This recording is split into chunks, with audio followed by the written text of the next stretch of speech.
গ্রামের শিক্ষিত ও নিম্নবিত্ত সংসারের ছেলে শফিক পড়াশোনা শেষ করে চাকরির প্রস্তুতির পাশাপাশি সংসার চালানোর জন্য ঘর ভাড়া নিয়ে ব্যাচ আকারে কলেজ শিক্ষার্থীদের পড়ায়। শফিক পড়াশোনা ও শিক্ষকতার প্রতি খুবই সিরিয়াস। এমনই এক সিরিয়াস শিক্ষকের ভূমিকায় দেখা যাবে সময়ের অন্যতম জনপ্রিয় অভিনেতা মুশফিক আর ফারহানকে। অন্যদিকে একই ইউনিয়নের প্রভাবশালী চেয়ারম্যানের আদরের কন্যা কেয়া আক্তার পড়াশোনার চেয়ে উদাসীন থাকতেই বেশি পছন্দ তার। সেই কেয়াও মাস্টার শফিকের কাছে পড়তে আসে। তৈরি হয় শফিক ও কেয়ার মধ্যে নানান জটিলতা।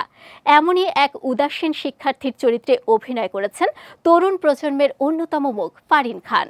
সিরিয়াস শিক্ষক আর উদাসীন ছাত্রীর এমন ভিন্ন গল্প নিয়ে লাভ ইউ টিচার নামে ঈদের নাটক বানিয়েছেন তৌফিকুল ইসলাম। গল্পটাও নির্মাতারই। সিএমভির ব্যানারে নির্মিত এ বিশেষ নাটকের সিনেমাটোগ্রাফিতে ছিলেন বিশ্বজিৎ দত্ত।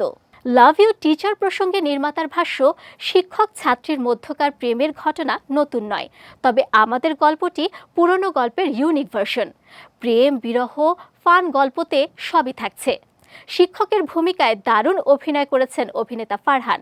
ছাত্রীর চরিত্রে ফারিন মিশে গেছেন। দর্শকরা গল্পটি উপভোগ করবেন নিশ্চিত।